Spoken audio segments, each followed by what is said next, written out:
super aula para vocês. Hoje a nossa aula é um assunto inédito aqui no curso da LAC, não só aqui no curso da LAC, mas em vários cursos aí do Brasil todo, que é um assunto que nasceu em decorrência da emenda constitucional do 109. Essa emenda constitucional 109 de 2021, ela é chamada de PEC emergencial, tá? PEC emergencial. Por que, professor, PEC emergencial? Ele vai criar dois grandes instrumentos, né, na Constituição. Eu vou falar do primeiro grande instrumento. O primeiro grande instrumento, ele vai criar um regime de calamidade pública, um regime especial, um regime extraordinário fiscal. Ah, professor, por que isso? Isso até para atender, tá, situações na qual nós passamos aí, estamos passando ainda, né, os reflexos da super mega pandemia mundial do Covid-19, que todo mundo passou, todo mundo sofreu o efeito aí dessa desgrama aí no mundo todo, né? Então essa PEC, ela traz aqui uns dispositivos para o enfrentamento dessa calamidade pública, criando um regime extraordinário fiscal. Outro assunto, que é o primeiro assunto que a gente vai abordar, ele cria ele cria um mecanismo de ajuste fiscal para a administração pública, no caso aqui a administração pública federal, na União, quando as receitas correntes atingirem 95%, Então ela vai ter uma série de medidas em relação a isso, tá? Uma série de medidas em relação a isso quando atingir a 95% das receitas correntes. Bacana? Então vamos lá, assunto novo aí, tá? Assunto aí muito legal, muito tranquilo, né? E você sabe, né? A banca examinadora adora assuntos novos, né? Então, PEC emergencial 109 de 2021, tá? Olha a quantidade de artigos que foram criados, anexados ao artigo 167. 1, 2, 3, 4, 5, 6, 7. 7 novos artigos, né? Então, o artigo 16, o nosso estudo, que são dos artigos 169, 165 até 169, né? Então, tinha 165, 165, 165, 166, 167, 168, 169. Tinham 5 artigos. Agora, acrescentou mais 7 artigos. Então, nós temos aí 12 artigos aí novos aí para nós estudarmos, né? Então, vamos embora. Artigo 167, né? Um resumo dessa emenda 109. Então, nós temos aqui dois grandes blocos, né? O primeiro bloco, que é o mecanismo de ajuste fiscal, tá? Ou seja, ele cria a possibilidade para a administração pública, para os poderes, tá? Cria essa possibilidade para os poderes da seguinte maneira: olha, quando a receita atingir 95%, as despesas correntes atingirem 95%, vocês estão autorizados, tá, a tomarem todas essas medidas. É uma medida de proteção.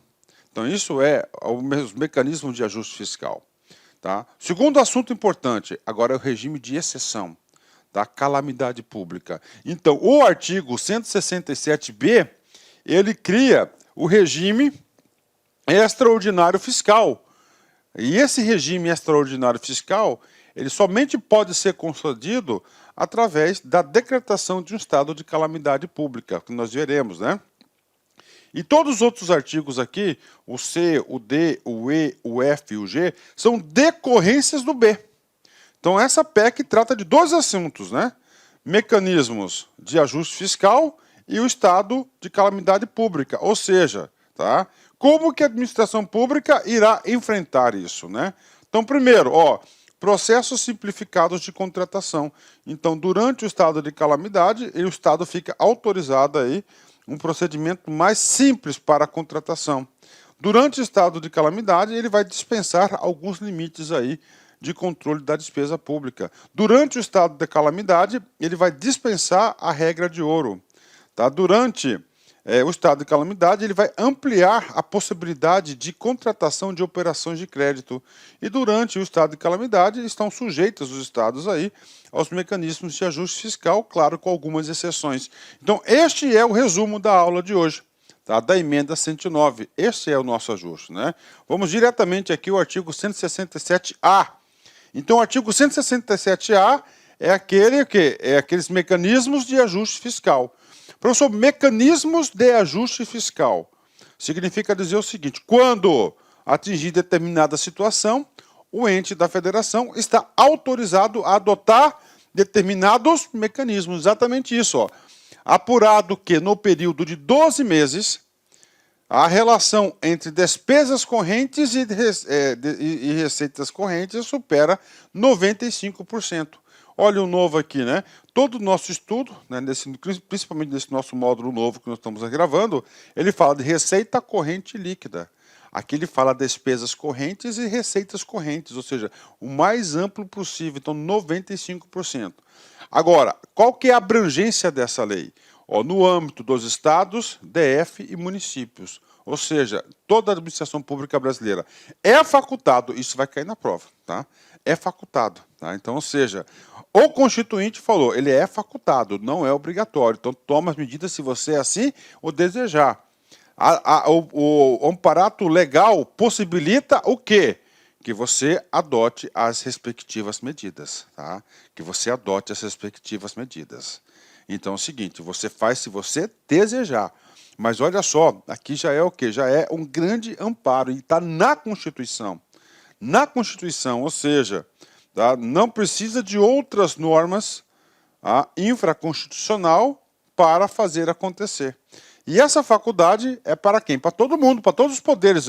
Aos poderes executivo, legislativo, judiciário e MP, Tribunal de Contas e Defensoria Pública. Então, todos esses entes aqui é facultado tomar as medidas, né? Professor, quais são as medidas? São 10 medidas, tá? São 10 medidas, né? Ok. Doente, enquanto permanecer a situação, aplicar o mecanismo de ajuste fiscal de vedação da. Então, vamos lá, né? Então, agora a gente vai falar aqui quais são os 10 comportamentos aí proibidos, tá, para o ajuste fiscal. O ajuste fiscal em situação de emergência, no caso aqui de gastos, né? Então, por que acontece? Cara, pensa só, cara, as receitas correntes superam 95%, acabou. Então, acabou, não vai ter despesas de capital. Então, ele quer o quê? Ele quer forçar, reduzir o percentual das receitas correntes, tá? Então, é isso. Professor, quantas medidas são? São 10 medidas. Uma a uma, vamos lá, uma a uma. Primeira medida, fica vedada o quê? Ó, a concessão a qualquer título, tá? Qualquer título de vantagem, aumento, reajuste, ó, vantagem, aumento, reajuste ou adequação de remuneração de membros de poder ou órgão, de servidores e empregados públicos e militares, exceto dos derivados de sentença judicial transitada em julgado ou de determinação legal anterior ao início da aplicação das medidas que trata este artigo. Ou seja, ele dá uma brecada aqui no quê? Na ampliação da despesa com pessoal. Ah, professor, mas eu já vi isso antes. Sim, eu já vi isso antes. Claro que nós já vimos isso antes. Por quê? Esse dispositivo ele não é novo, a estrutura dele. Não é nova essa estrutura dele no nosso ordenamento jurídico. Essa vedação já existe parcialmente ela. Já existe há muito tempo, já existe há mais de 20 anos, na lei de responsabilidade fiscal. Professor, o que diz a lei de responsabilidade fiscal? Diz exatamente isso. O que ele fala aqui? Olha só, artigo 22, inciso 1. Fica vedada o quê? A concessão de vantagem, concessão de qualquer vantagem, né? Ele falou, ó, aqui ampliou qualquer vantagem, né? Qualquer título, aumento, reajuste ou adequação de remuneração a qualquer título, né? Ok, ó. Vamos lá, né? É tal, de membros de poder ou de órgão, né? Ele ampliou aqui, ó, membros de poder, né? Qualquer um. De servidores e empregados públicos, ou seja, essa restrição aqui do 22.1, na Constituição, ele ampliou, né? Ele ampliou, né? Beleza. Salvo os derivados de sentença judicial ou de determinação legal ou contratual. Exatamente, aqui ele manteve essa regra, ó. Exceto dos derivados de sentença judicial, transitado em julgado, né? Ou de determinação legal. Só que a determinação legal do texto foi muito restritiva, ó. Determinação legal anterior ao início da aplicação das medidas que trata este artigo. Tá? Então não pode ter lei. Enquanto durar esse regime de ajuste fiscal, não pode ter. Agora, por que ele colocou isso aqui, gente? Por que colocou aqui anterior ao início da aplicação? Vamos supor que determinada categoria, vamos colocar lá de auditor fiscal da Receita Estadual de determinado estado, tá? De determinado estado, o que acontece? O cara chegou lá, tá? O cara chegou lá e falou o seguinte, né? O cara chegou lá e eles negociaram com o governo, por exemplo, uma adequação na carreira, um aumento da carreira, alguma coisa, em 5 parcelas de 2%. 5 parcelas anuais de 2%. Beleza, bingo, tá aí. 5 parcelas anuais de 2% cada. E esse acordo foi anterior à aplicação dessa medida excepcional de ajuste fiscal. Então, neste caso, a Constituição preservou esse direito, vamos supor assim, esse direito pré-direito adquirido pela categoria. Então, essa foi a intenção aqui do legislador, né? Olhando aqui no texto da LRF, ele dá uma outra possibilidade de aumento. Ó, ressalvada a revisão prevista no inciso 10 do artigo 37 da Constituição. O artigo 37, inciso 10, significa o quê? Revisão geral anual. Então, na Constituição, ele alterou aqui o entendimento aqui da Lei de Responsabilidade Fiscal. Com certeza, isso aqui vai chegar lá no Supremo Tribunal Federal para ele deliberar sobre o entendimento. Então, a primeira determinação, ele tenta impedir o quê? O aumento, a expansão da despesa com pessoal a qualquer título, né? Vamos lá, são 10 restrições. Restrição número 2, fica vedado o quê? A criação de cargo, emprego ou função que implique aumento da despesa. Isso já temos, ó. Fica vedado o quê? Ó, a criação de cargo, ok? Emprego ou função. Beleza, bingo, né? Então, ó, que aumente a despesa, que aumente, né? Despesa. Por que ele colocou que aumente? Porque às vezes você pode criar um novo cargo transformado de outro, que não implique aumento de despesa. Então ele pode fazer isso, ok, né? Ok. Alteração da estrutura de carreira que implica aumento de despesa. Ou alteração da estrutura de carreira que implica aumento de despesa, ou seja, da lei de responsabilidade fiscal. Tá? Eu estou percebendo o seguinte, cara, né? Nos últimos anos, aí, muitos dispositivos da lei de responsabilidade fiscal, eles estão sendo constitucionalizados, trazidos para a Constituição. Isso aqui é um fenômeno, por quê? Trazendo para a Constituição, cara, você já elimina muitas discussões aí no Poder Judiciário, então ele pode ser de aplicação imediata, né? Rescisão número 6, né? Número 4, né? Ó, admissão ou contratação de pessoal a qualquer título. Fica proibida a contratação de pessoal a qualquer título. Aí vem, professor, vai acabar concurso público? Vamos aqui ver. Ressalvadas. Tá? Ressalvadas. O que está ressalvadas? Vamos aqui. Tá? Vamos lá, vamos colocar logo aqui as 4 hipóteses das ressalvadas. Né? Ou seja, está autorizada a contratação de pessoal em 4 hipóteses. Quais hipóteses?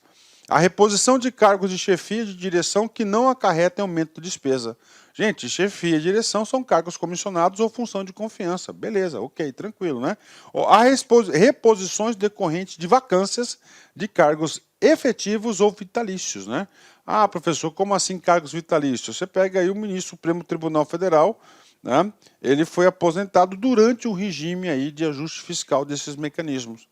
Pela reinterpretação nua e crua, não poderá ter o quê? O provimento do ministro. Mas como é uma reposição, o Constituinte sabiamente deixou essa restrição aqui, ó, ressalvadas, né? E cargos eletivos, efetivos, né? O que acontece, professor? Vai acabar o concurso público? Para com isso. Pode parar com isso, tá? Gente, há mais de 10 anos, todos os concursos públicos que eu conheço, todos eles, cara, tanto no Poder Estadual, Municipal, Federal, todos eles, tá? Todos eles foram o quê? Para a reposição. Foram para a reposição do quê? A reposição da vacância de cargos efetivos, né? Então tá aí. Outra possibilidade, contratação temporárias que tratam o inciso 9 do caput do artigo 37. O que é essa contratação? São os interinos, contratação temporária de emergência, né? E as reposições de temporários para a prestação de serviço militar e de alunos de órgãos de formação militares. Então, o Exército aí, para reposição aí da prestação militar, também não está atingida por essa medida de não contratação. Somente essas 4 hipóteses, né? Somente pela hipótese número B, eu garanto para vocês aí que os concursos públicos irão permanecer por muito tempo ainda, né? Vamos lá. Professor, esse assunto aqui já foi regulamentado, professor, lá na LRF, sim, artigo 22, inciso número 4. Olha só, é vedado o provimento de cargo público, admissão ou contratação de pessoal a qualquer título, ressalvada a reposição decorrente de aposentadoria ou falecimento de servidores das áreas de educação, saúde e segurança, né? Então ele falava a reposição lá na LRF é por motivo de aposentadoria e falecimento, né? E somente 3 áreas: saúde, segurança e educação. A Constituição foi o que mais bonzinho, ó, reposições decorrentes da vacância, tá? Você pode ter vacância por exoneração, por demissão, por exemplo, tá? Então houve um cargo vago. Então nesse caso pode ter reposição em qualquer área, não saúde e segurança, né? Saúde, segurança e educação, conforme está na LRF, né? Bacana, vamos lá. Item 5. Fica vedada a realização de concurso público, exceto para as reposições de vacâncias previstas no inciso número 4 do caput. Pronto, tá aí, só concurso público, né? Seria até óbvio, né? Muito óbvio isso. 6º, criação ou majoração de auxílios, vantagens, bônus, abonos, verbas de representação ou benefícios de qualquer natureza, inclusive os de cunho indenizatório em favor de membros de poder, Ministério Público ou Defensoria Pública e de servidores e empregados públicos e de militares, ou ainda de seus dependentes, exceto quando derivados de sentença judicial transitada e julgado, ou de determinação legal anterior ao início da aplicação das medidas de que trata este artigo. Então fica proibido, gente, ó, a criação ou majoração, tá? Criação ou majoração, ou seja, não a extinção dos que já existem, né? Criação, majoração de auxílios, vantagens, bônus, abonos, verba de representação ou benefício de qualquer natureza, inclusive os de cunho indenizatório, né? Em favor de membros de poder, Ministério Público, Defensoria Pública, servidores e empregados públicos e de militares ou ainda de seus dependentes, exceto quando derivados de sentença judicial transitada em julgado ou de determinação legal anterior ao início da aplicação das medidas de que trata este artigo. Outra vedação, tá? Criação de... Olá, meus amigos, minhas amigas. Primeiramente, eu quero pedir licença para vocês e fazer um grande convite. Gente, essa aula é uma aula demonstrativa do meu curso de Administração Financeira e Orçamentária. Este curso ele foi gravado 100% em 2021, faz parte do nosso curso de AFO regular, gravado pelo professor LAC, professor Luiz Antônio de Carvalho. Já sou professor dessa matéria desde 1998. Mais de 20 anos aí que eu sou professor de AFO e eu tive a oportunidade de acompanhar todas as grandes alterações.